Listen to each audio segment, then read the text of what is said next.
It was December 31st, 11:58 p.m., and I was standing in my kitchen eating cereal out of the box.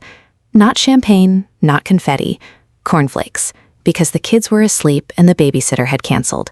And I'd told myself all week that this year, things were going to be different. I had a list, I had a plan, I had a journal with an embarrassing gold foil star on the cover that I'd bought specifically for the occasion. And there I was, 2 minutes to midnight, standing in the dark, eating cereal over the sink, and thinking, I'm going to wake up tomorrow exactly the same. I was right. January came and went. The journal stayed mostly blank. The plan sat on the counter until it got covered by permission slips and grocery receipts. And somewhere around January 19th, which, by the way, is statistically the most common day people abandon their resolutions, so at least I was on schedule, I closed the journal, put it in a drawer, and told myself I'd try again next year. Next year, as if the calendar was the thing standing between me and the version of myself I actually wanted to be. If you're watching this in January, great. But I want you to know I would have made this episode in March, in July, on a random Wednesday in October, because what I want to talk about today has nothing to do with what month it is. It has everything to do with a story we've all been telling ourselves about when we're allowed to begin. Welcome to Breathe and Begin. I'm Sarah, psychologist, single mom, former physicist, certified cereal at midnight person, and a woman who has had more false starts than I can count. If this is your first time here, I'm glad you found me. And if you've been here before, thank you for coming back. These conversations are the thing I care about most. If something lands for you today, leave me a comment. Not for the algorithm, for you. Because sometimes just writing the thing out is how you figure out what you actually think. Hit the like button if this reaches you. It helps this get to someone who might need it. And subscribe if you haven't, because I'll be here every week having this exact kind of conversation. Now, let's talk about the calendar lie. There's a client I'll call Margaret. She's been coming to see me for 2 years, and she's one of the sharpest, most self-aware people I've ever sat across from. But for 3 years before she came to therapy, she did something she called waiting for the right time. New job starting in September, she'd work on her marriage then. Birthday coming up in April, she'd address the drinking after the birthday. January 1st, that was the big one. Every year, January 1st was when she was finally going to deal with the depression she'd been quietly managing with wine and overwork. She told me about January 1st, 2019. She'd done everything right, stayed up for the countdown, wrote in a brand new journal, made a list of intentions. She woke up January 2nd and felt exactly as hollow as she had on December 31st. I don't understand, she said. I did the thing. Why didn't it work? And I asked her, what were you hoping the date would give you that you didn't already have? She sat with that for a long time. Here's the psychological truth underneath the New Year's ritual. What we're really looking for isn't a new date. It's permission. Permission to close the chapter on who we've been and try again as someone new.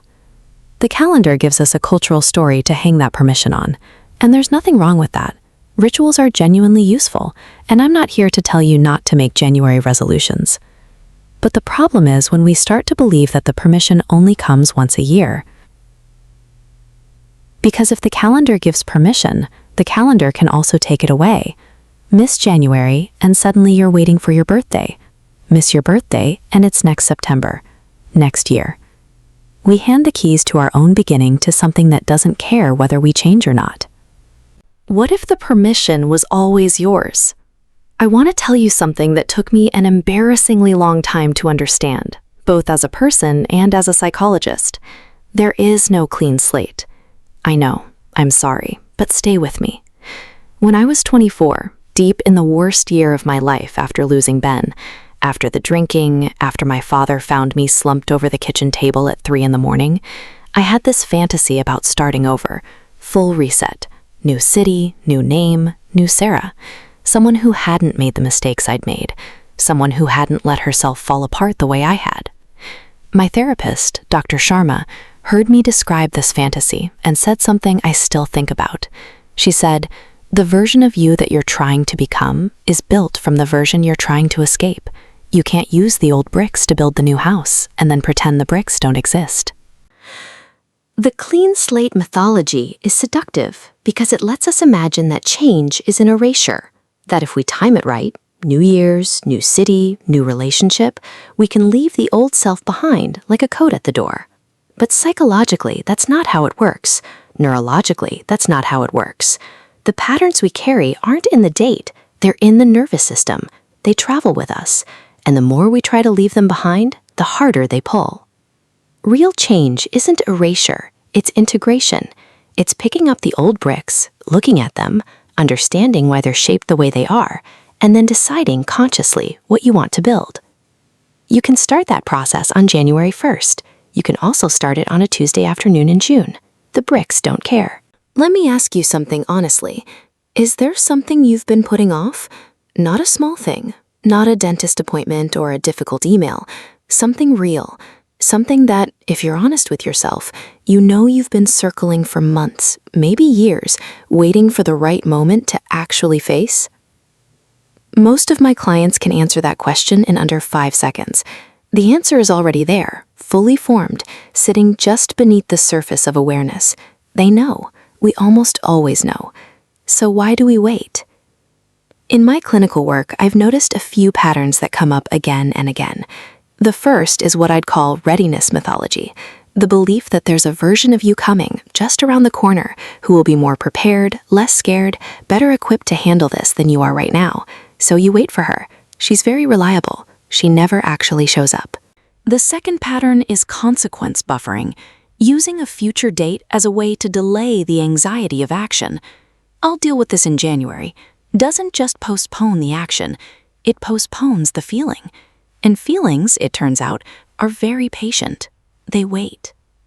And the third, this one I know intimately, is worthiness waiting. The unconscious belief that you haven't yet earned the right to begin again. That because you failed before, or because you're still in the middle of the mess, or because you haven't yet become who you think you need to be, you don't get to try again yet. You've been waiting for a permission slip you already have. I've told this story before on this channel. I'll tell it again because it matters. It was a gray Tuesday morning. Nothing special about it. Ethan was 7, Lily was 5. We were running late. There'd been a spilled milk situation. And I don't use the phrase, "don't cry over spilled milk" anymore, by the way, because sometimes it's the milk that breaks you. Missing homework, a screaming argument about rain boots, and me, white-knuckled on the steering wheel, pretending to be fine. And Ethan, in the back seat, watching my face in the rearview mirror, asked, "Mom, are you happy?" I opened my mouth to say yes. The lie caught in my throat like a bone. I pulled over, put my forehead on the steering wheel, and I cried.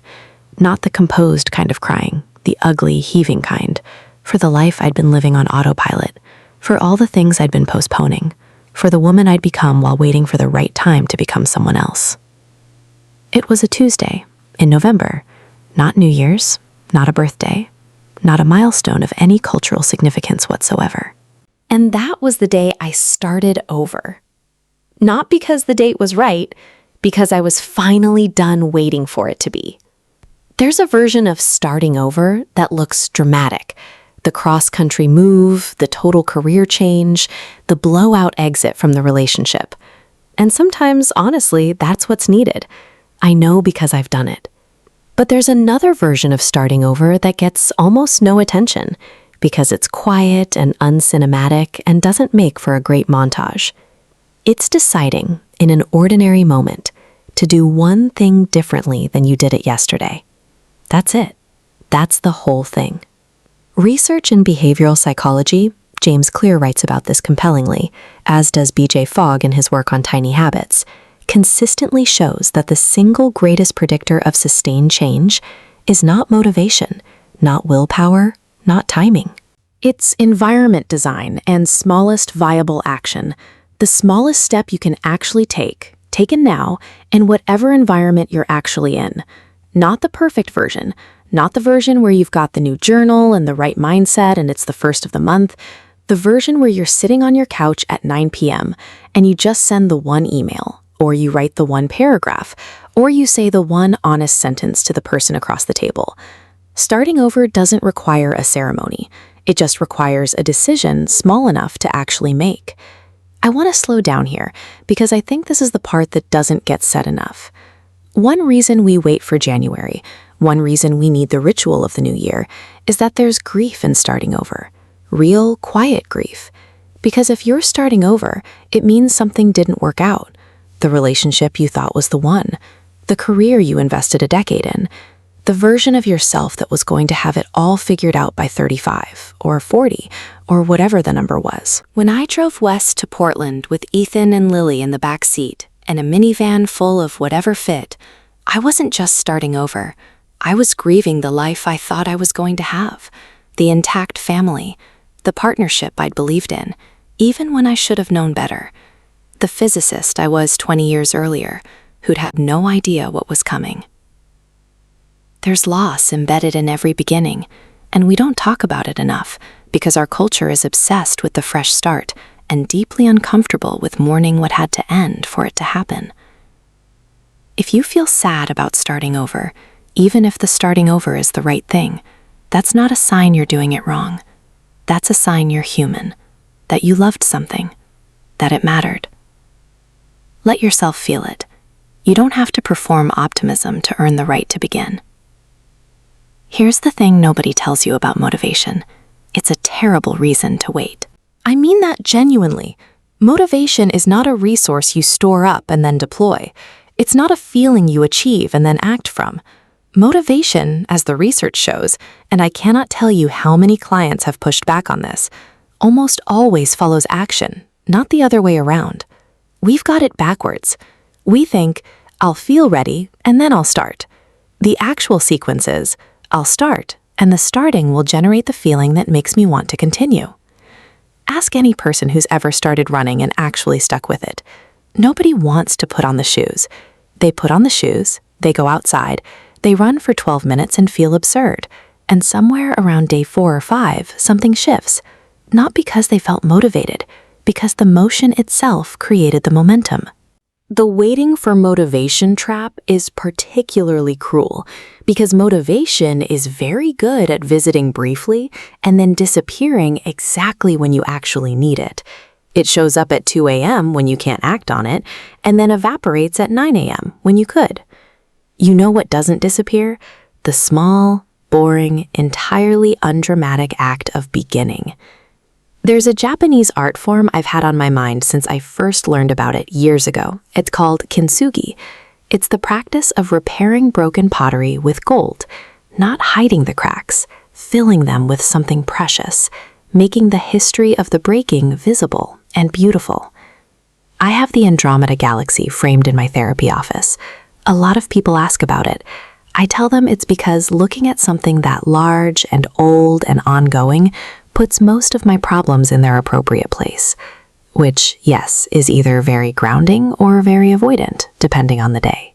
But if I'm honest, I also have it there because the universe's own history is one of constant destruction and rebuilding. Stars don't burn forever. They collapse. And in that collapse, they scatter everything, carbon, iron, every heavy element, outward into the cosmos. And from that scattering, eventually, new things form. We are made of that. We are literally made of stars that died.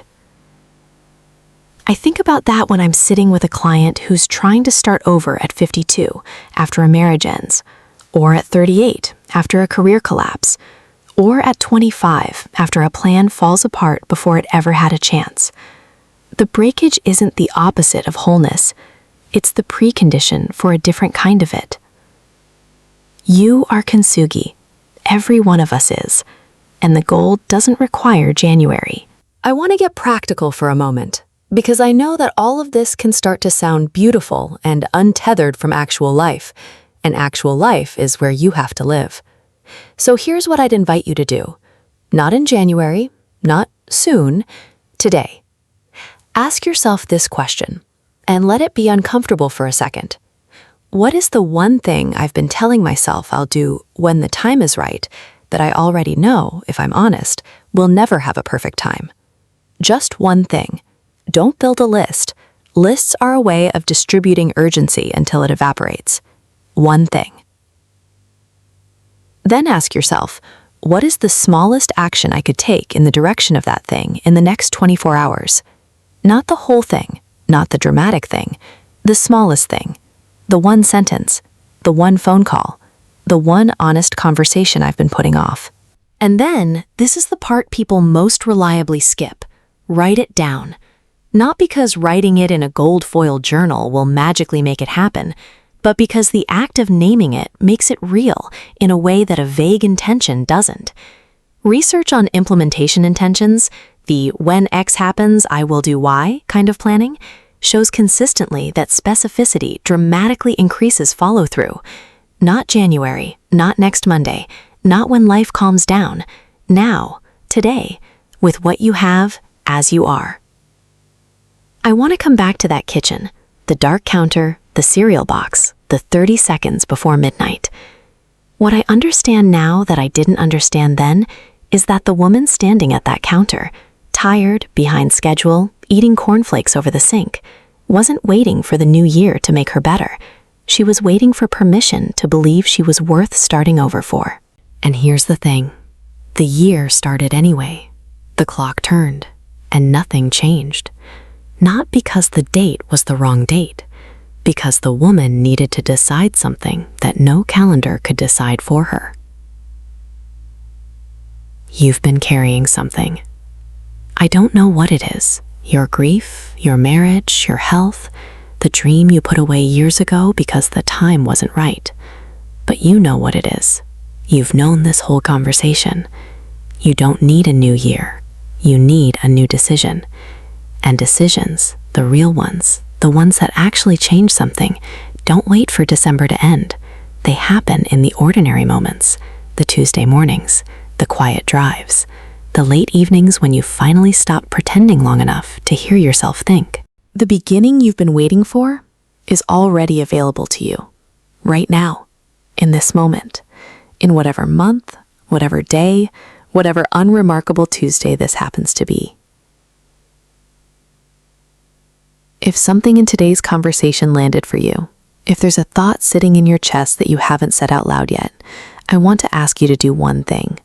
Leave a comment. Write it down right there in the comment section. Not for me, for you. Because sometimes the simple act of saying the thing is the beginning. Share this with someone who's been waiting. You might be the only person today who tells them they don't have to wait anymore. Like this episode if it meant something. Subscribe if you haven't, because I'm here every week having this exact kind of honest, unvarnished conversation, and I don't want you to miss it. Take care of yourself today. And I mean that, not as a sign-off, but as a real request. You matter too much to keep waiting.